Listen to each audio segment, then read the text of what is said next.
The Arabian billionaire spoke swiftly in Arabic, and only the maid replied, leaving the entire room speechless. Inside the presidential suite of the Westwood Hotel, the tension was unbearable. A $4.8 billion deal, months in the making, teetered dangerously close to collapse. For 3 exhausting days, executives from Pinnacle Investments had struggled through broken negotiations with Sheikh Adnan Al-Farsi and his delegation from the Abu Dhabi Sovereign Fund. Pinnacle's lead negotiators, seasoned professionals supported by 2 experienced diplomatic translators, were failing.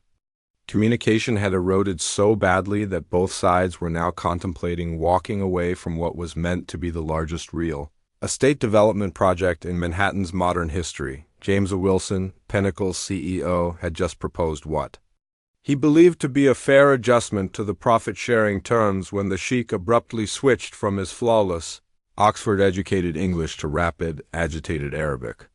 His tone was sharp, his hand gestures tight and frustrated as he addressed only his advisors, cutting the Americans out of the conversation entirely. The 2 translators hired by Pinnacle exchanged nervous glances. Both were highly credentialed. Yet they were visibly struggling to follow the Sheikh's specific dialect and dense financial jargon. Wilson felt his heart sink. 3 months of preparation. Millions in legal costs.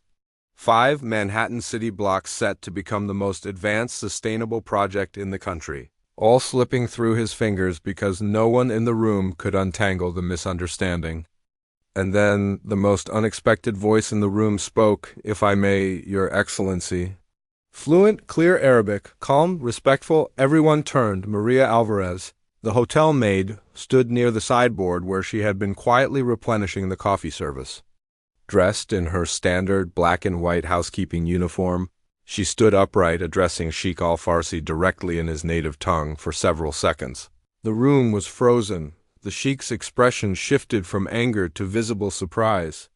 His advisors were stunned, staring openly.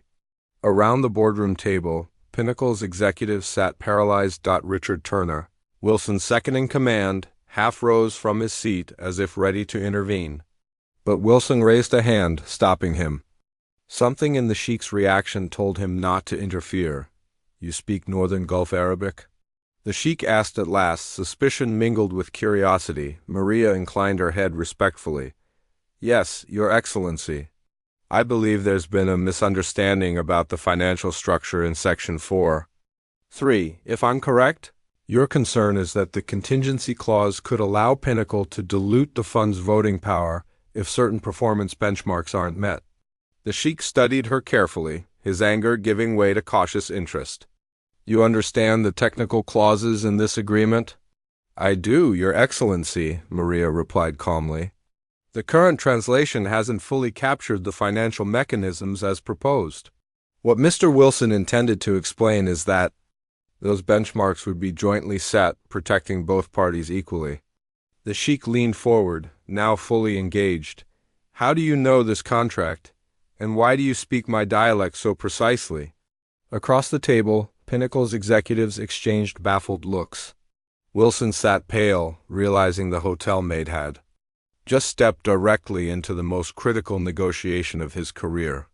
And yet, he said nothing, because for the first time in 3 days, the Sheikh was listening. "I hold a master's degree in international finance from NYU, Your Excellency," Maria explained softly, still speaking fluent Arabic, specialized in Middle Eastern investment frameworks. I spent 3 years working at the Abu Dhabi Investment Authority under Dr. Fishal Rahman before returning to the U.S. for personal reasons. As for the dialect, I lived in Sharjah from age 8 to 17. My father worked there as an engineer for a DNOC. One of the Sheikh's advisors leaned in, whispering discreetly. Recognition flashed across the Sheikh's face. "You worked on the Almeria Island development," he said, not as a question, but a statement.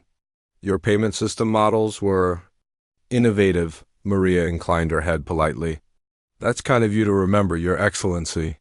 Across the table, James Wilson, unable to follow the Arabic conversation, yet sensing its importance, finally found his voice. "Excuse me, Miss, do you actually work for this hotel?" Maria turned to him, switching seamlessly to English. Yes, Mr. Wilson, I'm employed here part-time. I'm completing my PhD at Columbia University. Housekeeping hours are flexible enough to support my studies. You understand this negotiation? All the technical details? Turner asked, visibly struggling to reconcile her uniform with the expertise she claimed. I've been servicing this suite for 3 days. Mr. Turner, Maria replied evenly, I've heard every detail of your discussions. And I believe there's been a critical translation issue regarding your contingency clauses. That's what's causing concern for His Excellency. The Sheikh, who had been watching the exchange quietly, now addressed Wilson directly. Your translators, while professional, aren't familiar with the specific financial lexicon used in Gulf investment circles? They've translated words but not meanings. He gestured toward Maria. This young woman understands both the financial principles and the cultural expectations that define these agreements. Wilson felt his mind racing. His career's most pivotal deal, a project that would establish Pinnacle Investments as a leader in sustainable urban development, now seemed to rest in the hands of a hotel maid who had, until now, been refilling coffee and listening silently. Ms. Alvarez, he said cautiously, would you assist us? Help clarify these misunderstandings? Before Maria could respond, Turner leaned in, whispering urgently, James, this is insane. We've hired professional translators. We can't just bring in hotel staff to— She's not hotel staff, the Sheikh interrupted, having overheard. Your translators understand textbook Arabic. She understands our negotiations. He turned to Maria. Miss Alvarez, would you be willing to act as intermediary? With proper compensation, of course. Maria glanced at her simple wristwatch, her demeanor calm. I can give you 1 more hour before my evening lecture. After that, hotel management will need to approve further assistance. Wilson stood up. I'll speak to the hotel manager myself. Pinnacle will ensure you're properly compensated. He paused, then added humbly, if you're willing. I'd be happy to help both sides communicate clearly, Your Excellency, Maria said diplomatically. What followed over the next hour was unlike anything Pinnacle's team had experienced. Maria moved from the sideboard to the center of the table, with quiet authority. She mediated. She didn't just translate, she clarified technical misunderstandings, explained cultural missteps, and reframed complex financial mechanisms in ways both the Sheikh's advisors and Pinnacle's executives could fully grasp. The invisible woman had become the one voice both sides trusted. His concern, Maria explained to Wilson after a long exchange in Arabic, isn't about profit sharing itself. It's about control mechanisms that would activate if the project underperforms. In Gulf business culture, decision-making authority is often valued more than financial gain. She turned back to the Sheikh and clarified in flawless Arabic, Mr. Wilson's insistence on performance metrics isn't a matter of distrust. It's a requirement of American corporate governance and fiduciary obligations to shareholders. As the minutes passed, the atmosphere in the once tense suite shifted noticeably. Where frustration had dominated for days, now dialogue flowed. The barrier that had threatened to collapse the deal dissolved under Maria's calm guidance. She navigated effortlessly between 2 languages, 2 cultures, and layers of financial complexity that had previously divided the negotiating tables. By the time Maria glanced at her watch, her hour was up. The key sticking points threatening the $4.8 billion agreement had been resolved. The Sheikh's advisors, once stone-faced, were now engaged in collaborative discussions with Pinnacle's legal team, outlining revised terms that respected the priorities of both sides. I need to leave for my class now, Maria said softly, standing and straightening her uniform. Is there anything else before I go? To everyone's astonishment, Sheikh Al-Farsi rose to his feet, a rare gesture of respect. You've provided an invaluable service, Miss Alvarez, he said formally. If your schedule allows, I'd appreciate continuing these discussions. Tomorrow, I finish classes at 2 p.m., Maria replied evenly. I could return after that. Wilson, who had been speaking quietly with Turner, approached. His expression changed, respectful now. Miss Alvarez, would you consider consulting? For Pinnacle, at least until these negotiations conclude? Of course, you'd be compensated at our standard rate for financial advisors. Maria hesitated. I'd need to arrange cover for my hotel shifts. I support my mother and younger sister. I can't simply leave. Wilson nodded quickly. We'll take care of that. And your fee will reflect your real value to this process. After Maria departed for her class, the suite fell into silence once again, but now it was an awkward one. Finally, Sheikh Al-Farsi broke it. He looked directly at Wilson. You Americans never fail to surprise me, he said without malice. You hired skilled translators, yet they missed the essence of our concerns. Meanwhile, the woman serving coffee not only spoke our dialect, but understood our business. Wilson flushed, unable to meet his gaze. The Sheikh's tone softened, though it remained pointed. In my country, we say, judge the well by its water, not by the ornaments that surround it. From the far end of the table, one of the Sheikh's senior advisors spoke at last. I remember Ms. Alvarez from her time at the Investment Authority. Her work on structured financing for sustainable projects was exceptional. We were disappointed when she left. Wilson turned, exchanging glances with Turner. The realization hit both men simultaneously. The woman they had overlooked for 3 days, the maid they had barely noticed, possessed knowledge that likely surpassed many on their own payroll. I believe, Wilson said quietly, we need to rethink a few things. The following afternoon, precisely at 2:15 p.m., Maria stepped into the presidential suite, not in her housekeeping uniform, but wearing a simple, professional dark blue suit. In her hands, no coffee tray, only a slim leather portfolio. The transformation wasn't in how she looked, but in how the Pinnacle executives finally saw her, not as hotel staff, but as she truly was, a trained finance expert supporting her family through hospitality work while finishing her doctorate. When James Wilson had explained the situation to the hotel manager earlier that morning, the response had been quietly supportive. Miss Alvarez is one of our most dependable employees, the manager had said. She's been with us for nearly 2 years while completing her studies. We've always known she was overqualified. But international finance doesn't always open doors for... He hadn't finished the sentence.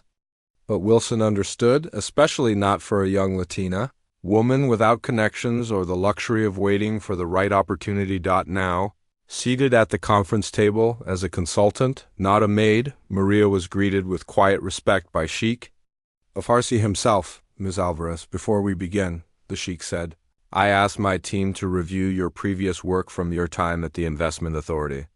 Your analysis on ESG metrics integration was impressive. Maria met his gaze calmly. Thank you, Your Excellency.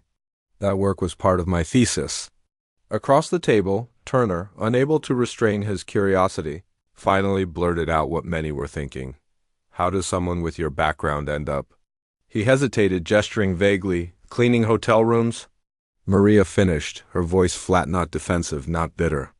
Just factual. The financial crash in 2008 wiped out most entry-level positions. Just as I completed my degree, when my father passed unexpectedly, I needed immediate income to support my mother and sister. Hospitality offered flexible hours that let me pursue my doctorate and meet my family's needs.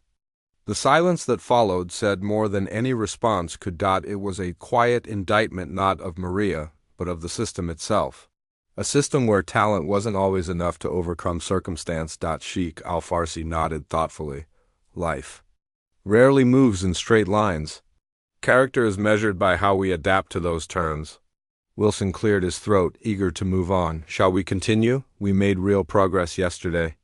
Over the next 2 days, Maria did far more than translate. She shaped the deal. Her rare blend of Western financial training and deep understanding of Gulf business customs bridged gaps that Pinnacle's entire legal team had failed to navigate. Her proposed revisions satisfied both sides, protecting the sovereign fund's governance concerns while honoring Pinnacle's performance requirements. By the third afternoon, the contract was ready for preliminary signatures. The once tense atmosphere inside the suite had softened. What began as a standoff now felt like a partnership. One of the Sheikh's senior legal advisors, reviewing the revised draft, nodded in quiet satisfaction. This framework meets our core protections. he said in Arabic. Miss Alvarez's redrafting of the contingency clauses offers us security without jeopardizing project feasibility. The Sheikh looked to Wilson. Double quotes, Mr. Wilson, I believe these terms will allow your project to proceed. Your company's vision aligns with ours? Now, and Ms. Alvarez's guidance has helped bridge the distance between us. As the parties signed the preliminary agreement, Maria sat silently. Her role complete, her consulting fee had already been discussed, a sum exceeding 6 months of hotel wages, more than enough to reduce her shifts and finally focus on finishing her dissertation. But the real victory? They saw her now not as a maid, but as herself. When the signing ceremony concluded, Sheikh Al-Farsi approached Maria directly. Miss Alvarez, he said warmly, I'd like to extend an invitation. Our fund is launching a new sustainability division here in New York. We require someone who understands both Western markets and our approach to long-term value. Would you consider discussing a role with us after completing your doctorate? For the first time, Maria's careful composure flickered with genuine surprise. I'd be honored to have that conversation, Your Excellency. Excellent, the Sheikh replied. My chief of staff will arrange a formal interview at your convenience.